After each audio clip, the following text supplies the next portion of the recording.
Hello YouTube நண்பர்களே, ஓட்ஸை வச்சு ஒரு சூப்பரான ஸ்பான்சியான கேக் செய்யலாமா?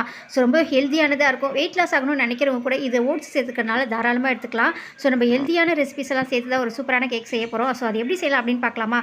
அதுக்கு நீங்கள் ஒரு கப் அளவுக்கு ஓட்ஸ் எடுத்து மிக்ஸி ஜாரில் சேர்த்து நல்லா ஃபைன் பவுடரை அரைச்சிக்கோங்க.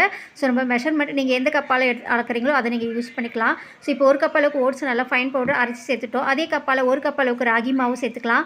ஸோ ராகிலாம் சேர்த்து செய்யறதுனால ரொம்பவே ஹெல்த்தியானதாக இருக்கும். குழந்தைங்களுக்குலாம் தாராளமாக கொடுக்கலாம், நம்ம வீட்டிலேயே செஞ்சு கொடுக்கலாம். ஸோ அதே கப்பால் ஒரு கப் அளவுக்கு கோதுமை மாவு ஆட் பண்ணிக்கோங்க. ஸோ இதில் கொக்கோ பவுடர் ஒரு 2 ஸ்பூன் அளவுக்கு சேர்த்துக்கோங்க. நம்ம கொஞ்சம் கொஞ்சமாக ஆட் பண்ணதுனால கரெக்டான அளவு பார்த்தீங்கன்னா கரெக்டாக நீங்கள் 2 ஸ்பூன் சேர்த்திங்கன்னா கரெக்டான அளவாக இருக்கும். ஸோ 2 ஸ்பூன் அளவுக்கு கொக்கோ பவுடர் சேர்த்ததுக்கப்புறம் இதில் கொஞ்சமாக வெனிலா எசன்ஸ் ஆட் பண்ணிக்கலாம். 1/4 ஸ்பூன் அளவுக்கு வெனிலா எசன்ஸ் சேர்த்து ஒரு பிஞ்ச் அளவுக்கு சால்ட்டு சேர்த்துக்கோங்க. சால்ட்டு சேர்க்கும்போது நம்ம ஸ்வீட் நல்லா தெரியும் அப்படின்னு சொல்லுவாங்க. நம்ம எந்த கப்பால் அளந்தமோ அதே கப்பால் ஒரு கப் அளவுக்கு நாட்டு சர்க்கரை சேர்த்துக்கோங்க. ஃபைனலாக ஒரு 1/4 பிஞ்ச் அளவுக்கு 1/4 ஸ்பூன் அளவுக்கு பேக்கிங் சோடா சேர்த்து நல்லா மிக்ஸ் பண்ணிக்கோங்க. ஸோ பாருங்கள் ஃப்ரெண்ட்ஸ், நல்லா மிக்ஸ் பண்ணிட்டோம். ஸோ இதோட நம்ம ஒரு முட்டையை உடச்சி ஊற்றிக்கோங்க. ஸோ இது ஆப்ஷன், நீங்கள் முட்டை சேர்க்க வேணாம் அப்படின்னு நினச்சிங்கன்னா, ஸோ முட்டை இல்லாமல் சேர்க்கணும், ரெகுலர்ஸாக செய்யணும் அப்படின்னு நினச்சிங்கன்னா தயிர் ஒரு 2 ஸ்பூன் 3 ஸ்பூன் அளவுக்கு தயிர் ஆட் பண்ணிக்கலாம். ஸோ இதோட கொஞ்சமாக கீ சேர்த்து நல்லா மிக்ஸ் பண்ணிக்கோங்க.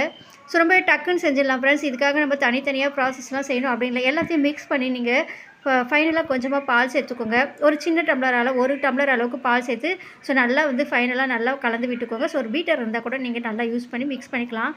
பால் கொஞ்சம் கொஞ்சமாக சேர்த்து மிக்ஸ் பண்ணி பாருங்கள். நம்ம கரெக்டான கன்சிஸ்டன்சி வரணும், அந்த அளவுக்கு பார்த்து சேர்த்துக்கோங்க. ஸோ பாருங்கள் ஃப்ரெண்ட்ஸ், இந்த அளவுக்கு கொஞ்சம் கொஞ்சமாக பால் சேர்த்து நல்லா பீட் பண்ணிக்கோங்க. அவ்வளோதான் பாருங்கள், ஃபைனலாக இந்த அளவுக்கு இருக்கணும். பாருங்கள், இந்த அளவுக்கு கன்சிஸ்டன்சி இருக்கணும். அதுக்கேற்ற மாதிரி நீங்கள் பால் சேர்த்து ஆட் பண்ணிக்கோங்க. ஃபைனலாக நம்ம நட்ஸு சேர்த்துக்கலாம். ஸோ இது ஆப்ஷனல் தான், வேணான்னா நீங்கள் நட்ஸ் இல்லாமல் கூட சேர்க்கலாம். நீங்கள் என்ன நட்ஸ் இருக்கோ, பாதாம், பிஸ்தா, முந்திரி எது வேணாலும் ஆட் பண்ணிங்கன்னா டேஸ்ட் ரொம்பவே சூப்பராக இருக்கும். ஸோ இப்போ நீங்கள் ஒரு பாத்திரத்தில் ஆயிலோ இல்லை கீயோ சேர்த்து நல்லா அப்ளை பண்ணி விட்டுடுங்க. ஸோ அப்போ தான் பார்த்தீங்கன்னா கேக் ஒட்டாமல் வரும். நல்லா அப்ளை பண்ணதுக்கப்புறம் நம்ம ரெடி பண்ணி வச்சுருந்த கேக் பேட்டரை இதை ஊற்றிடுங்க. ஸோ இது ஊற்றுறதுக்கப்புறம் நல்லா பார்த்தீங்கன்னா ஃப்ரெண்ட்ஸ், பார்க்க இந்த அளவுக்கு தான் இருக்கணும். இதுதான் கரெக்டான கன்சிஸ்டன்சி. அதுக்கேற்ற மாதிரி நீங்கள் பால் மிக்ஸ் பண்ணணும். ஸோ இப்போ பாருங்கள், நல்லா இந்த மாதிரி ஒரு டூத் பிக் ஸ்டிக்கை வச்சு நல்லா சேர்த்து விட்டுக்கோங்க. ஃபைனலாக நம்ம நட்ஸ் கொஞ்சம் சேர்த்துக்கலாம். ஸோ வேணும்னா சேர்த்துக்கலாம், வேணான்னா நீங்கள் ஸ்கிப் பண்ணிக்கலாம். ஸோ பார்க்கும்போது ரொம்பவே அழகாக டெக்கரேஷன் பண்ண மாதிரியே இருக்கும். சாப்பிடும்போது ரொம்பவே டேஸ்ட் சூப்பராக இருக்கும். ஸோ ஃபைனலாக நட்ஸ் சேர்த்து நல்லா நம்ம பேக் பண்ணி எடுத்துக்கலாம். ஸோ ஸ்டவ்வில் பார்த்திங்கன்னா ஆல்ரெடி நம்ம தண்ணி வச்சுருக்கோம். தண்ணி நல்லா கொதிக்கட்டும். ஸோ தண்ணி நல்லா கொதிக்கிற ஸ்டேஜில் நம்ம இந்த மாதிரி ஒரு ஸ்டாண்ட் இருந்தால் வச்சுக்கோங்க, இல்லை நீங்கள் அடியில் ஒரு கிண்ணம் இருந்தால் கூட வச்சுக்கலாம். இப்போ நம்ம ரெடி பண்ணி வச்சுருந்த கேக்கை இதோட வச்சுருங்க.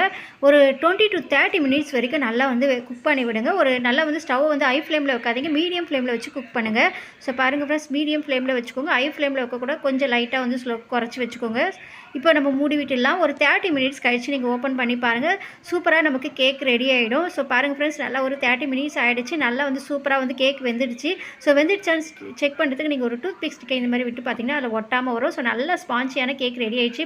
பாருங்கள், பார்க்கவே எவ்வளோ சூப்பராக இருக்கும். ஸோ இதுக்காக நம்ம ஓவன் இல்லை. ஸோ ரொம்பவே ப்ராசஸும் ரொம்பவே சிம்பிளாக நம்ம மாவெல்லாம் மிக்ஸ் பண்ணி ஊற்றி எடுத்து கேக் ரெடி ஆகிடுச்சு. ஸோ கண்டிப்பாக நீங்களும் குட்டீஸுங்க கேக்கு கேட்டாங்கன்னா இந்த மாதிரி ஹெல்த்தியான கேக்கு ஓட்ஸு ராகியெல்லாம் சேர்த்து செஞ்சு கொடுங்க. ரொம்பவே விரும்பி சாப்பிடுவாங்க.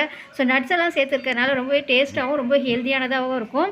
ஸோ கண்டிப்பாக நீங்களும் ட்ரை பண்ணி பாருங்கள். ஸ்பான்ஸ் எவ்வளோ சூப்பராக வந்திருக்கு பாருங்கள். ட்ரை பண்ணிவிட்டு உங்கள் ஃபீட்பேக்கை கமெண்ட்டில் சொல்லுங்கள். வீடியோ பிடிச்சா லைக் பண்ணி ஷேர் பண்ணிக்கோங்க. நெக்ஸ்ட் வீடியோ உங்களை சந்திக்கிறேன். தேங்க்ஸ் ஃபார் வாட்சிங்.